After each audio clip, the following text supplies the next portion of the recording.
Alrighty. We are back again with some low elo legends, casted by the ever-professional Djangomango, who doesn't always say his own username.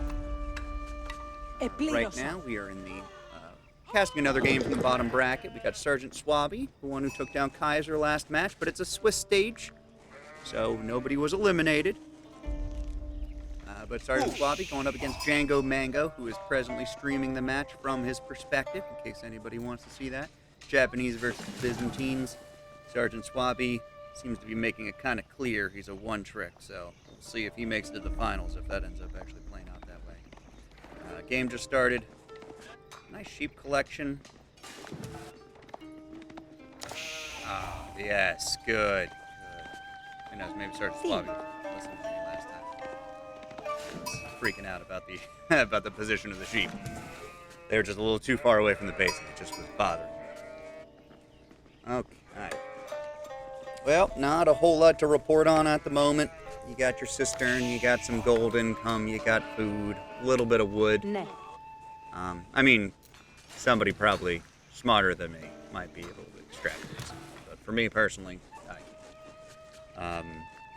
but we are on, I gotta check what the actual name of this map is. I can't remember. Give me 1 second. Professional here. Professional speaking. That would be...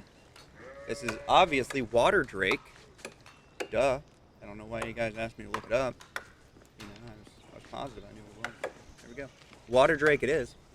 So we're gonna see... But with no water. Wait. Am I? Oh, it is water. Oh. Well, this is making it look trippy. So this is technically desert water? It's like it's one large beach that never reaches the ocean. Huh. Well, that mini-map threw me through a loop. Just that here.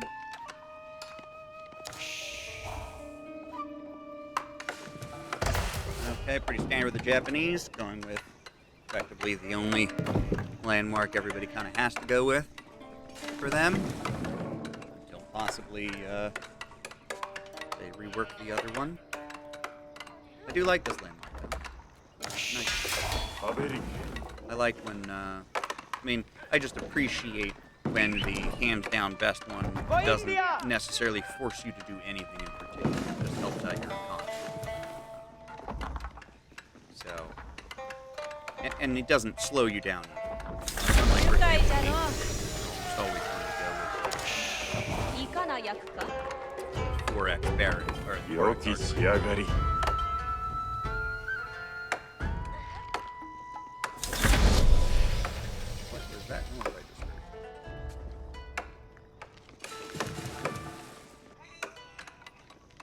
that was just some unit.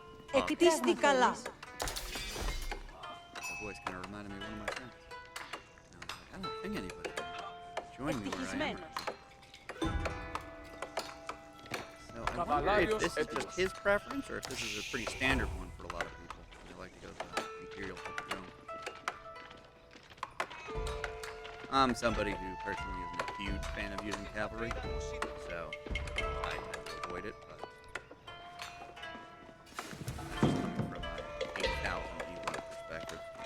so, you know, take it with no salt.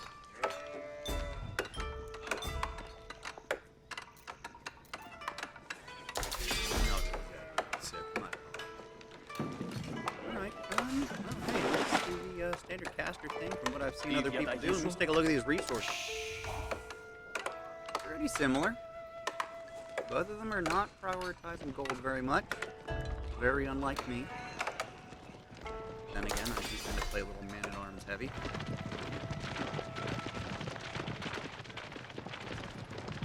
There we go.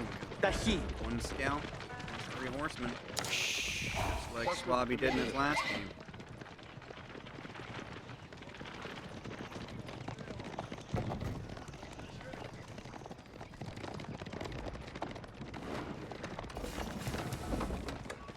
Coming in, no defenses there whatsoever. See how quickly Djangomango reacts.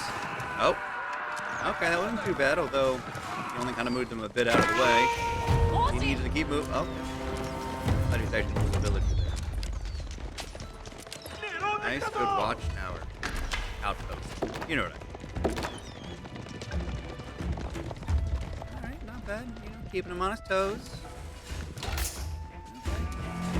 I mean, for being bottom bracket low elo legends, I think that overall was nice.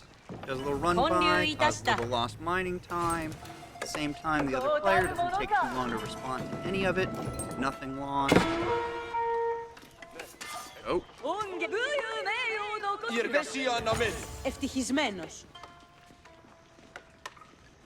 The reason why I just paused there is because I was trying to think how I was going to his name. And I've decided I might just go with an abbreviation if I need to. But doing a little bit of harassment of him. Didn't see any units die. This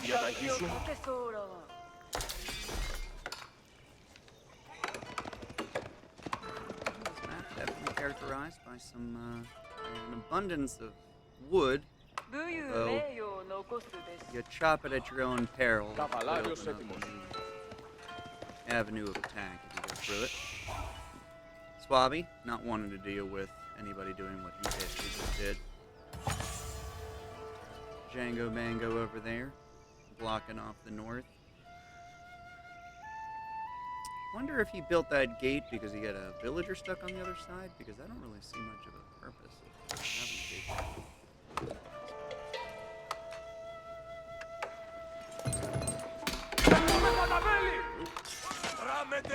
Oh, yep, that's not good for him. Yep. Oh, and the OBs are getting caught. Yep. Well, almost. You know, almost brought one of the horsemen down. Yeah, that. Yeah, not really anything they could do there. They might as well fight, do some damage. At that point, once they got caught by the horsemen. Pardon, Samurai coming out. Oh, and they're on a move command. Ooh. So, just a small piece of advice that I've heard many over the years from all kinds of guides. My low elo brethren, and sisterin. Anyway. Attack move. Almost always attack move unless you are flanked. You need to move to another side where there are such attack. Then attack with a queued up. Many units are lost. And advantages spoiled. You use a regular. There, obviously, he's got a tanky unit. He's doing okay. But I think he probably could have gotten at least one more. That was an attack when he ran into Sergeant Slavy. Oh, I guess the other thing is, of course, use the move command if you're very useful. Okay, well, let's check back in with economies here. We got archers and horsemen. Samurai? I mean, for the price, Samurai are not good against the horsemen. But they most certainly stand up just fine to them. If the money is no object. Brought a couple spearmen there. He's got himself surrounded though. Djangomango might not be watching when he's moving a lot of you. Now there's a good time for a move command. Sure, you want to turn around, running all those archers. Oh, that was actually pretty nice there. I think he might have stopped commanded those spearmen.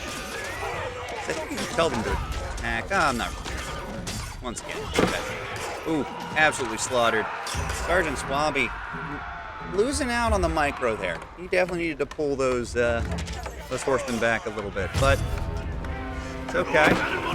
Not done, but samurai are a pain. Yep, that is a pretty large chunk of change worth of samurai. Yep, I was about to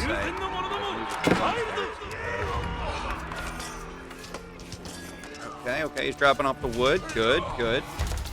I mean, it's not always the right thing to do, but I do like to do that, so at least I get the resources and I don't die with a bunch on them. He's doing fine economically, really. Sgtswabby, I mean. You know, that was some damage, but when you think about how much was committed by Django here, although he does need to get these guys back to work as soon as possible. Really needs to get those villagers back to work. There we go. All right, great. That wasn't bad. I'm just gonna do a quick little view around. Sorry, the camera's a little glitchy when I do that. I just wanted to make sure there weren't like a bunch of bodies over there that I set up. There's some fighting, but I think the important thing is following the samurai. With each one of them dying is a good chunk of change. Take a quick peek. Oh, he is clearing out that stone line, though. That is nice. Although the stone, not the most important when your opponent is being this aggressive. He might want to commit to another resource like the gold. I'm just bringing in 500 a minute. There is that outpost there. I mean, you can deny the gold and back off, come back. A little bit of harassment again. Pulling him off food. Okay, food's valuable, of course. Of course it is, but he has farms over here, so those horsemen are not long for this world. Again, denying the lumber.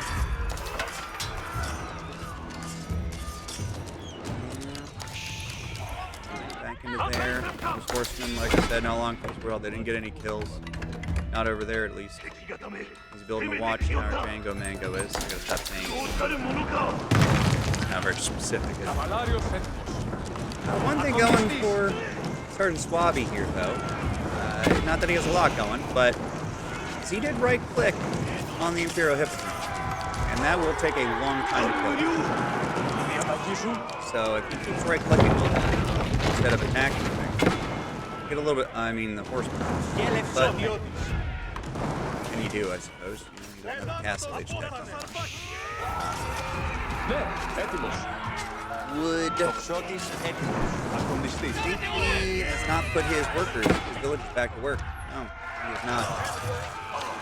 He really needs to put them back to work a lot sooner, because he could be building some outposts in order to help cover the structures here. He does not have the wood. Now he's crafting a battering ram, and they can tank those archers all day. He's only has one upgrade on the range, but still, one upgrade is a sizable chunk of this damage. What are we looking at? Yeah, that's 20% damage reduction. One range.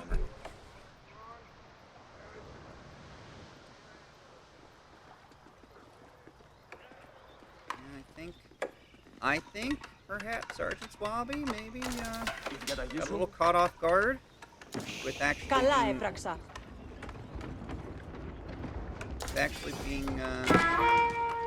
pressure put on him. When he was against Kaiser, he didn't really have any pressure. Looks like the battering ram is. Yep, he was trying to drop off his units, but instead of clicking on its location, he connects to it. Yeah, this is probably going to. Yeah, there were just a few pretty crucial things. I think this was. The turning point was definitely when Djangomango came in and denied a whole bunch of resources. But it wasn't over right then. It was the fact that Sgtswabby was trying to get a little creative and do some counter harassment but all he was doing was attacking stone. And at the same time, was leaving his villagers off of the resources.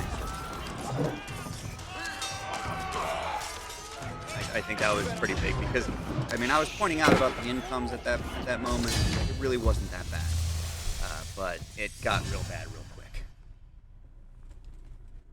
Oh, and I can see them in the Discord. Sergeant Swabby saying he's good with the Japan aggro. Good for him. I like how positive everybody is though with these games. It's very nice to see. Let's take a look at this timeline. Let's see how right or wrong I was. Oh well, unit count you can definitely see. That was a big turning point right there because they were matching each other pretty good. But let's take a look at specifically military. Yeah. If anything, he was actually above him up until that larger battle there, and yeah,